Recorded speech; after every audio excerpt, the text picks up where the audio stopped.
آپ کو بھی پتا ہے، آپ اس وقت اخبار نویس تھے، میں اخبار بین تھا، اس وقت بھی ایک ہی نام، اس وقت بھی نام آتا تھا کہ جناب جھگڑا کس پہ ہوا آفاق احمد کا، اس وقت بھی جام صادق کا نام آیا تھا، آج بھی چودھری نثار کا نام آیا ہے، اس وقت بھی ایک سیف ہاؤس مہیا کیا گیا تھا، آج بھی ایک محفوظ گھر مہیا کیا گیا ہے۔ چھوڑو جی، کیوں آپ کو آپ لوگ دھوکہ دے رہے ہیں؟ نظر نہیں آتی۔ اچھا یہ دھوکہ ہے، چھوڑو جی، یہ کیا استدلال ہے؟ اور کیا استدلال ہے یار؟ یہ ایک بھی تشبیہ درست نہیں ہے۔ 92 میں ایک فوجی کمانڈر نے اپنے طور پہ فیصلہ کیا، نمبر 1۔ نمبر 2، 95 آپ بھول گئے جب دہشت گردی کی بساط لپیٹ دی گئی تھی، اور پوری طرح لپیٹ دی گئی تھی۔ اگر اس کے بعد فاروق لغاری صاحب غلطی نہ کرتے، اس پالیسی کو کنٹینیو کیا جاتا، اگر 500 دہشت گردوں کو نواز شریف رہا نہ کرتے، 50 کروڑ روپے تاوان نہ دیتے، تو یہ وہیں مر گئی تھی، بعد میں مشرف نے گلے لگایا۔ اچھا وہ تو مسلح لوگ تھے، ان کے پیچھے اسٹیبلشمنٹ کھڑی تھی، اور جو ہے مرزا صاحب ان کی کریڈیبلٹی کیا تھی؟ آپ جون 1995 کو کیسے بھول جاتے ہیں؟ جب ریاست نے فیصلہ کیا، جب بے نظیر کی پالیسی درست تھی، کسی کو اسلحہ نہیں دیا گیا، یہاں تو زرداری صاحب نے اسلحہ دیا امن کمیٹی والوں کو۔ اچھا آپ گمان پہ فیصلہ کرتے ہیں؟ کمال ہے یار، کوئی گمان نہیں ہے، گمان پہ فیصلہ کرتے ہیں۔ کوئی بات اس نے ایسی کہی، کوئی شرائط، اور یہ کیسے آفاق کے ساتھ آپ اس کو ملاتے ہیں؟ آفاق کی کل جان نکلی ہوئی تھی، میری بات سنیں، نہیں کس کوئی دلیل ہے یار؟ دلیل ایک چیز ہوتی ہے، سچائی کوئی چیز ہوتی ہے دنیا میں، یا قیاس پہ گمان پہ۔ کراچی کے اخبار نویسوں سے تو ہم توقع ہی نہیں رکھتے، وہ ڈرے ہوئے لوگ ہیں اور بعض کے مفادات ہیں۔ ایک مرد آدمی تھا صلاح الدین، جس کو شہید کر دیا گیا تھا، اور ہر معزز آدمی وہاں خطرے میں پڑا، یا شہید ہوا، یا خاموش ہو گیا، یا ملک چھوڑ کے چلا گیا۔ دیکھیے بہت بزدلی کا، بہت مصلحت پسندی کا ہم سب نے مظاہرہ کیا ہے۔ یہ وقت ہے کہ سچائی کی تائید کی جائے، اس کو قیاس اور گمان میں نہ الجھا دیا جائے۔ یہ ایم کیو ایم کا مسئلہ ہی نہیں ہے، یہ سیاست کا مسئلہ بھی نہیں ہے، یہ ملک کی بقا کا سوال ہے۔ کیا یہ بات درست ہے کہ راہ سے پیسے لیے؟ کیا یہ بات درست ہے کہ ہماری 6 ابھی مقدمات چلنے نہیں دے رہی؟ کیا یہ بات درست ہے کہ ہزاروں آدمی مر گئے؟ کیا یہ بات درست ہے کہ سہولت مرزا نے واقعی قتل کیے تھے، اجمل پہاڑی نے کیے تھے؟ کیا یہ بات درست ہے کہ پولیس کام نہیں کرتی تھی؟ اب کمال ہے یار، اتنی بڑی سچائیوں کو رونق کے اور کنفیوژن پیدا کرنا، یہ کس قسم کا ہے؟ یہ ہمارا گھر نہیں ہے، یہ ہمارا ملک نہیں ہے، ہم اس کے متحمل ہو سکتے ہیں؟ اچھا حبیب صاحب، ایک بات پہ میں ہارون صاحب کو انڈورس کرنا چاہوں گی۔ انہوں نے کہا کہ آفاق احمد اور یا کسی اور سے بھی ان کو تشبیہ دینا اس لیے صحیح نہیں ہے کہ وہ کراچی کے بہت پاپولر میئر رہے ہیں، انہوں نے بڑا نام کمایا کراچی میں، اور کراچی کے لوگوں کو یقیناً ان کی خدمات پوری نہیں۔ کوئی ایسی بات اس نے کون سی کہی ہے؟ اصل بات کون اس کی پشت پہ کھڑا ہے؟ اس کے شواہد کیا ہے؟ لو جی وہ پروٹوکول مل گیا، تھا ہی نہیں پروٹوکول، وہ مکان میں کیوں گیا؟ فٹ پاتھ پہ رہے، حفاظتی انتظامات کیے، تو کیا ہر آدمی ایم کیو ایم کا الطاف حسین سے اختلاف کرنے والا قتل کیا گیا؟ ہر آدمی تقریباً قتل کیا گیا جس نے بھی کیا، ٹھیک ہے جی۔ اچھا اب وہ مکان میں بھی نہ رہے، سبحان اللہ۔ اچھا یہ بتائیے اس کے موقع میں فلاں بات غلط ہے، اگر کوئی بات غلط ہے۔ مکان کا قصہ بھی سن لیں۔ مکان جو ہے، مکان میں ماضی میں کون کون لوگ آتے رہے، یہ وہاں جا کے محلے داروں سے پوچھ لیں کہ جناب کیا کہے، میں نے تو بات کر لی ہے۔ اس کے بعد آتا رہا، یہ کیا دلیل ہے یار؟ مکان میں کوئی آتا رہا، وہ مکان میں چل گیا ہے، وہ کل گیا یار، اس کو آپ مجرم ثابت کر رہے ہیں۔ میں تو کہہ رہے ہیں اس آدمی کو جس نے کوئی ایسی بات کی نہیں ہے۔ کمال ہے یار، مشکوک بناؤں گا یہ ملک چلے گا؟ میں کیوں اس طرح یہ ملک چلے گا کہ قاتل اور مقتول ایک برابر ہیں، سچ بولنے والا جھوٹ بولنے والا ایک برابر ہے، محبت یہی کام ہم کر رہے ہیں 50-60 سال سے۔ کوئی دلیل بھی تو ہونا یار۔ دلیل یہ ہے، آفاق احمد بھی اتنا ہی مقبول تھے، آفاق احمد بھی اسی طرح مقبول تھے۔ آفاق احمد جو ہے وہ یار مقبولیت کو چھوڑو، لعنت بھیجو مقبول پہ، اور مقبولیت میں لعنت بھیجو۔ مسولینی مقبول تھا، ہٹلر مقبول تھا، بہت سے لوگ تاریخ میں مقبول تھے، مقبولیت نہیں، سچائی کیا ہے معاملے کی؟ ہارون صاحب، مصطفیٰ کمال صاحب کی بات تو چلے چھوڑیں، انیس قائم خانی کے بارے میں آپ کا کیا خیال ہے؟ مجھے نہیں معلوم، میرے پاس تو مصطفیٰ کمال کے بارے میں بھی پوری معلومات نہیں، ہو سکتا انہوں نے بہت سے غلط کام کیوں۔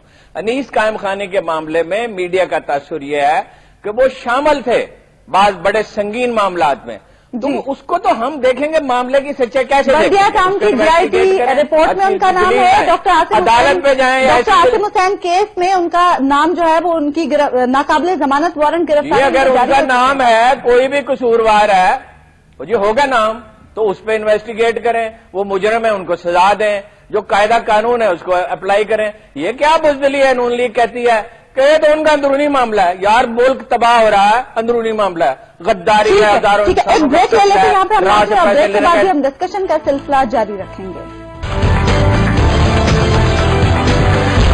کہ مصطفیٰ کمال کی واپسی ایم کیو ایم کے لیے کوئی بڑا دھچکا ثابت ہو سکتی ہے؟ مجھے حیرت ہے کہ یہ کس طرح کے سوالات ہیں.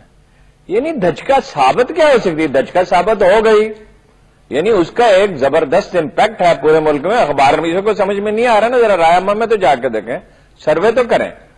اور معاملہ اس نے علم نشرہ کر دیا. یعنی یہ جو شبہ ظاہر کیا جا رہا تھا، میں نے بھی اسی پروگرام میں کئی بار کہا تھا کہ برطانوی ادارے پردہ پوشی کر رہے ہیں، اور ظاہر اب تو واضح ہو گیا انڈیا کے پریشر پہ کر رہے ہیں. سرفراز مرچنٹ نے بھی اس بات کو واضح کر دیا. ایویڈنس ان کے پاس موجود ہے، منی لانڈرنگ کیا، اسلحے کی فہرستیں ہیں. قتل کا معاملہ تو خیر پتہ نہیں کیا ہے، اس کی تو تفتیش ہونی چاہیے. یعنی اس میں شبہ تو ہے، مگر شبہ کیا فیصلہ کیا جا سکتا ہے؟ منی لانڈرنگ میں بہت شواہد ہیں، اب صرف عدالت میں معاملہ جانا چاہیے. اس کو لٹکا رہے ہیں 4 سال سے. اچھا، دھچکا تو ثابت ہو گیا، رو رہے ہیں. کل وہ پوری قطار بنا کے کھڑے ہوئے تھے اور چہرے ان کے اترے ہوئے تھے، اور خاص طور پہ آپ وہ جو ہیں ڈاکٹر فاروق ستار کے پہلو جو کھڑے ہوئے تھے، جو دوبارہ شامل ہیں، کیا نام ہے ان کا؟ ان کی حالت دیکھتے ذرا آپ. عامر خان. امپیکٹ تو اس کا ہو چکا. باقی دیکھیے، یہ ہوتا ہے کہ آپ 2 چیزیں لازمی ہیں. ایک تو آپ سچ بولیں. مجھے تو کل کوئی بات ان میں ایسی نہیں لگی کہ وہ جھوٹ بول رہے ہیں. جہاں ان کی اپنی غلطی تھی، اگر انہوں نے اس کو تسلیم نہیں کیا تو خاموش رہے. مثلا الیکشن میں دھاندلی کی تھی، آپ خود اس میں شریک تھے. انہوں نے کہا جیسے الیکشن لڑے جاتے ہیں ویسے ہی لڑے گئے، یا نہیں کی گئی. اور بھی بعض چیزوں پہ انہوں نے صفائی بھی دی ایم کیو ایم کی. دوسری بات یہ ہوتی ہے حکمت، تدبیر کے ساتھ، سوچ سمجھ کے، سلیقے سے. اس کا پتہ چلے گا. پچھلے 48 گھنٹوں میں 24 گھنٹوں میں جو کچھ انہوں نے کیا، اس میں حکمت اور سلیقہ مندی نظر آتی ہے. ویل کنسیڈرڈ اوپینین ہے. خوف پہ اس نے قابو پا لیا ہے، اور وہ جان دینے کے لیے بھی تیار ہے. یہ کھیل تو اس کے بغیر ہوتا ہی نہیں ہے. مینٹلی پریپیئرڈ ہے. باقی تو آگے چلیں گے تو پتہ چلے گا نا. اب میڈیا میں بعض لوگوں نے اس کو کرنا شروع کر دیا، مورد الزام ٹھہرا دیا وہ اسٹیبلشمنٹ ہے. اچھا، وہ تو کہہ رہے تو خود کچھ نہیں کہہ رہے، ہم کیوں والے تو نہیں کہہ رہے. اچھا، وہ اسٹیبلشمنٹ بھی کہہ رہے ہیں، صوبائی حکومت بھی کہہ رہے ہیں، مرکزی حکومت بھی کہہ رہے ہیں، اور اس میں کوئی الزام وہ نہیں لگا سکے، اور جو الزام اس نے لگایا اس کے جواب نہیں دے سکے. دیکھیے، اس کا کوئی طریقہ کار طے کرنا پڑے گا. مثلا عدالتی کمیشن. ٹاک شوز میں تو نہیں فیصلے ہو سکتے، ٹاک شو میں تو رائے ہو سکتی ہے. تحریک انصاف نے تو مطالبہ کر دیا ہے، غلط ہو سکتے. تحریک انصاف نے تو کہا ہے اس نے مطالبہ کیا کہ اس کی جوڈیشل انکوائری کروائی جائے، جو کچھ مصطفیٰ کمال نے کہا ہے. تحریک انصاف والوں کا ایک ٹریک ریکارڈ ہے نا کہ جو اچھا مطالبہ ہوتا ہے، معقول چیز ہوتی ہے، اس کو پرسو تو کبھی کرتے نہیں ہے نا. بھلے یہ ایک چیز یہ ہو سکتی ہے. کوئی اور طریقہ ہو سکتا ہے کہ جس میں سچائی کھل کر پوری طرح سامنے آئے اور سچائی کے لیے دلیل دی جاتی ہے. حضرت علی کرم اللہ وجہ کا کیس تو ریجیکٹ کر دیا تھا قاضی نے. انہوں نے کہا یہ ہے، یہ حسن میرے گواہ ہیں. اب حسن سے اچھا گواہ کون ہو سکتا تھا؟ اور راہ کے ثبوت تو موجود ہے ہمارے پاس، یہ تو عدالتوں میں ثابت ہو چکا ہوا ہے نا. مطلب دلائل جو ہوں، دلائل تو نہیں، کچھ بھی نہیں آپ کے پاس. جو لوگ اعتراض کر رہے ہیں، ایک دلیل، میں نے کل رات 3 بجے تک جاگا، انٹرویو سنے، لوگوں کے اعتراضات سنے. لوگوں کے مفادات ہیں ایم کیو ایم کے ساتھ، لوگوں کے اب تحریک انصاف سے بھی مفادات ہیں، نون لیگ سے تو ہی ہیں، پیپلز پارٹی سے بھی ہیں. مصطفیٰ کمال سے کیا مفادات ہو سکتے ہیں؟ میں نے کہا تھا 93 کی لڑائی میں کہ کیا فائدہ غلام اسحاق خان کی کوئی کیوں تعریف کرے، ڈیفینڈ کرے، مصطفیٰ کمال کو کیوں ڈیفینڈ کرے؟ ایک چیز قابل ذکر ہے، ایم کیو ایم نے مصطفیٰ کمال کے بعد جو پریس کانفرنس کی، انہوں نے اس میں مصطفیٰ کمال کی ہی بات کی. انیس قائم خانی کے بارے میں کچھ نہیں کہا گیا. اس کی کیا وجہ؟ پہلے میں ہارون صاحب کی گفتگو کی طرف داد دے دوں کہ جس میں وہ کہہ رہے ہیں کہ ایم کیو ایم جو ہے اس کے ساتھ ساروں کے مفادات ہیں، ایم آئی 6 سے لے کے پی ٹی آئی تک، یعنی سب. میں نے نہیں کہا جی، میں نے یہ کہا ہی نہیں. ایم کیو ایم کے ساتھ بعض لوگوں کے مفادات ہیں، کراچی کے اخبار نویسوں کے خوف بھی ہے، بات یہ ہے، نون لیگ سے بھی ہیں، پیپلز پارٹی سے بھی ہیں. مصطفیٰ کمال سے کسی کے مفاد کے خلاف اب تک ثابت کیا ہوا ہے؟ را کا الزام 1992 سے لگ رہا ہے، آج تک کچھ بھی نہیں. ایم کیو ایم تو یہ ثابت ہوا ہے، ایم کیو ایم تو یہ ثابت ہوا ہے کہ مجاہدین کی جماعت ہے.